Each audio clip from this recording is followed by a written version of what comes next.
धाराशिव जिल्ह्यातल्या भूम तालुक्यातल्या मात्रेवाडी या गावामध्ये मी उभा आहे। गावातल्या एका शेतामध्ये उभा आहे। आपल्याला समोर जो दगड पाहायला मिळत असेल तो दगड एका शेतामध्ये नदीमधून वाहून आलेला दगड आहे। हा एक दगड नाही तर माझ्या कॅमेरामन ओंकार वळवडेला मी सांगेल या शेताची परिस्थिती आता दाखवा, कारण ज्या पद्धतीने गेल्या अनेक दिवसांपासून या संपूर्ण धाराशिव जिल्ह्याला मराठवाड्याला पावसाने झोडपलेला आहे, त्या झोडपलेल्या पावसानंतरची झालेली ही शेतातली अवस्था आहे। या ठिकाणी मोठ्या प्रमाणात पीक जे आहे ते शेतकरी घेत होते, मात्र पलीकडे असणारी नदी, त्या नदीमुळे मोठ्या प्रमाणात पावसाचा फटका जो आहे तो बसल्याचं पाहायला मिळते। नदीचा प्रवाह इतक्या मोठ्या प्रमाणात वाढला होता, कधी नव्हतं इतकं पाणी या संपूर्ण गावामध्ये, या संपूर्ण नदीच्या आजूबाजूला असणाऱ्या शेतीला याचा फटका बसलेला आहे। आणि तेच पाणी अशा पद्धतीनं अनेक शेतांमध्ये घुसलं। केवळ पाणीच घुसलं नाही तर त्या नदीबरोबर असणारे मोठमोठे दगडगोटे देखील या शेतामध्ये येऊन पडलेले आहेत।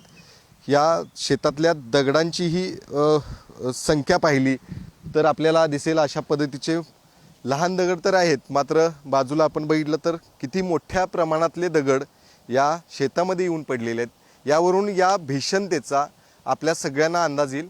शेतकरी का आत्महत्या त्या ठिकाणी होतो, तर त्याचं कारण हे आहे, एकीकडे कर्ज मोठ्या प्रमाणात झालेले असतात, शेतामध्ये पिकवलेलं पीक असतं, त्या पिकासाठी घातलेला खर्च असतो, त्या खर्चातून कुठंतरी जाऊन आपली कर्ज भागवायचं, आपलं पोट भरायचं, हे एकमेव हेतूच शेतकऱ्याचा असतो आणि त्याच्यावरतीच त्याचं घर चालत असतं। मात्र अशा पद्धतीनं आसमानी संकट जेव्हा एखाद्या शेतकऱ्यावरती येतं त्यावेळी घरचा करता पुरुष, करता शेतकरी, त्याच्यासमोरचे सगळे रस्ते जे आहेत ते त्या ठिकाणी नाहीसे होत असतात आणि म्हणून हे टोकाचं पाऊल त्यानं उचलले।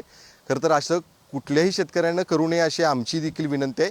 या सगळ्याला काहीतरी मार्ग निघत असतात, काहीतरी मदत जी आहे ती मिळत असते, मात्र सध्या अशा टोकापर्यंत जाण्याची सध्या कुणालाही गरज नाही आणि कधीच कुणाला गरज नाही आहे। ही पुन्हा एकदा शेतकऱ्याच्या शेतातली अवस्था पाहूयात, ज्या शेतामध्ये अनेक शेतकऱ्यांनी अशाच पद्धतीचं सोयाबीनचं पीक असू दे, कांद्याचं पीक असू दे, ते घेतलं होतं, त्यासाठी खर्च मोठ्या प्रमाणात केला होता, मात्र त्यांच्या हातामध्ये आता हे दगडगोटे येणार आहेत। आणि त्यामुळंच याच मात्रेवाडी गावातल्या एका शेतकऱ्यानं आपली जीवनयात्रा संपवलेली आहे। या सगळ्याच टेन्शनमुळं, तणावामुळं हा निर्णय आहे, हा टोकाचं पाऊल आहे ते त्याने घेतलेलं आहे। या सगळ्या संदर्भात या गावातल्या अनेक शेतकऱ्यांशी आपण बोलणार आहे। ही केवळ एका शेतकऱ्याची अवस्था अशी नाही आहे, ही अवस्था या गावातल्या प्रत्येक शेतकऱ्याची, कारण या बाजूला असणारी नदी मोठ्या प्रमाणात त्या दिवशी वाहायला लागली आणि त्यामुळं या आजूबाजूचं असणारं सगळं क्षेत्र अशाच पद्धतीनं पाण्याखाली गेलेलं आहे। मी केवळ हे एका शेताची तुम्हाला दृश्य दाखवतोय। काय परिस्थिती त्या दिवशी होती, काय झालं होतं? आज 8-10 दिवस झालं पाठीमागं एवढा पाऊस झाला की अचानक हे बघा सगळे गोटे इथं, असे गोटे एवढे रानात आले, तर अशी परिस्थिती झाली। म्हणूनच आमच्या गावचे लक्ष्मण पवार यांनी आत्महत्या केली। आज आमच्या बहिणीचं कुंकू पिसलंय। सरकारला निवेदन दिलं त्या दिवशी अजितदादा स्वतः भूम या ठिकाणी आलते, महाराष्ट्र राज्याचे उपमुख्यमंत्री, आणि एकनाथ शिंदे साहेब परांडा या ठिकाणी होते। दोन्ही पण ह्या तालुक्यात येत असताना तरी ह्या कुटुंबावर कोणी दखल घेतलेली नाही। सरपंच या नात्याने या गावाच्या साक्षीने सांगतो, जर ह्या कुटुंबाला न्याय जर नाही भेटला तर आम्ही रस्त्यावर उतरल्याशिवाय राहणार नाही। साहेब, एवढी परिस्थिती गंभीर आहे। सगळे गोटे बिटे दगड वाहून गेले। आज एक बळी झाला आपल्या शेतकऱ्याचा। जर एवढं सरकारने दखल नाही घेतलं तर दुसरा बळी सुद्धा लोक एवढी आत्महत्येला टोकलेलीत। एवढे परिस्थिती बेकार झाली साहेब।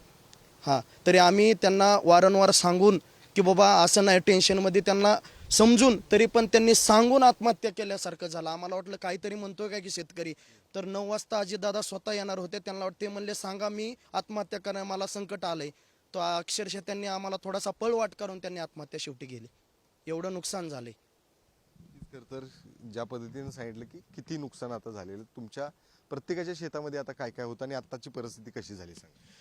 भयानक महापुराचं संकट आल्यामुळे आमचा एक बांधव या गावातील लक्ष्मण बाबा पवार त्यांनी आत्महत्याचं म्हणजे आत्महत्या करण्याचं पाऊल उचललं, कारण अख्खी त्याची जमीनच उद्ध्वस्त झाली। हे असे एवढे दगड जर नदी वाहून आले तर त्यांनी पिकवायचं कसं, त्यांनी हप्ते फेडायचे कसे?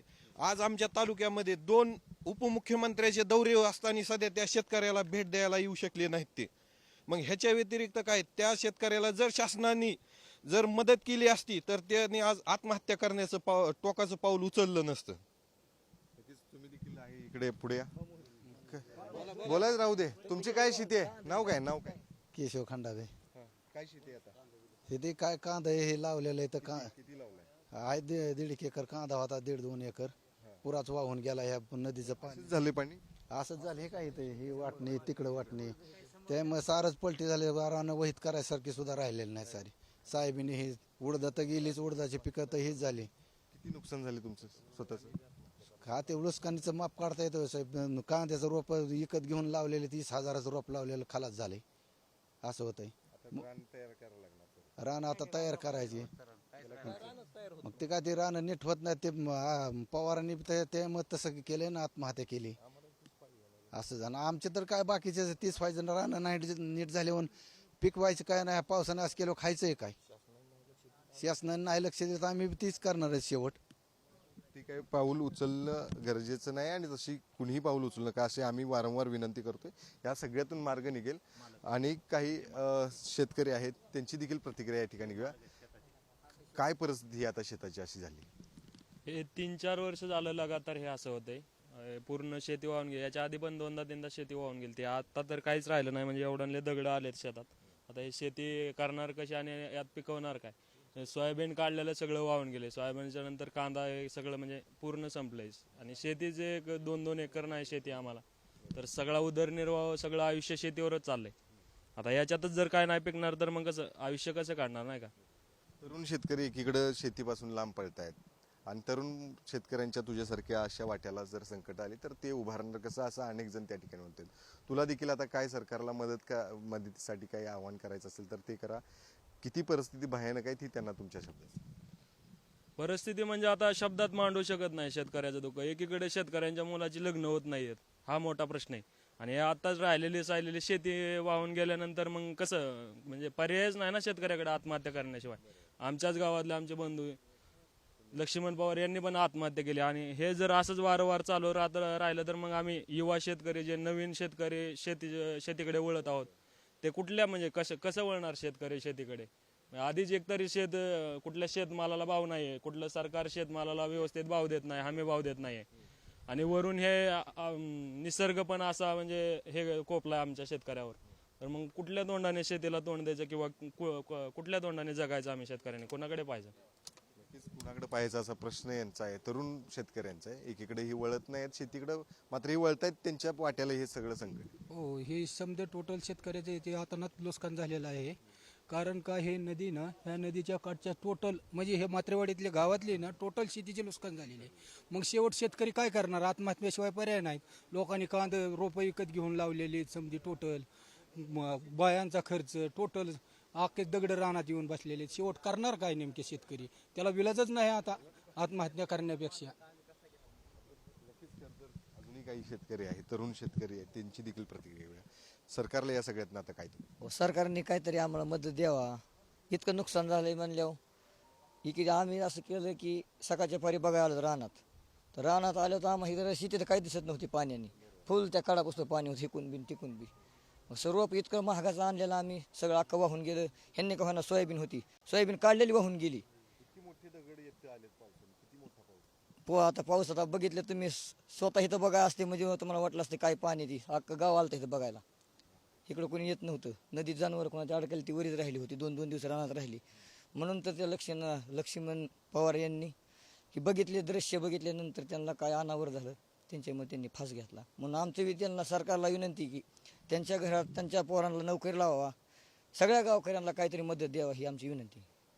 नक्कीच खरं तर मात्रेवाडी या गावातली ही परिस्थिती आपण बघितलेली आहे. मी पुन्हा एकदा ही संपूर्ण शेतीचं दृश्य आपल्या सगळ्यांना दाखवतो, ज्यामध्ये आपल्याला दगड गोटे जे आहेत ते पाहायला मिळतात. केवळ दगड गोटेच नाही तर वाळू देखील मोठ्या प्रमाणात आलेली आहे. ज्या ठिकाणी मोठ्या प्रमाणात काही पिकं जी आहेत ती पिकत होती, ती पिकं मात्र या ठिकाणी आता नसणार आहेत. आणि म्हणूनच अशा पद्धतीनं टोकाचं पाऊल जे आहे ते या गावातल्या लक्ष्मण पवार या शेतकऱ्याने उचललेलं आहे.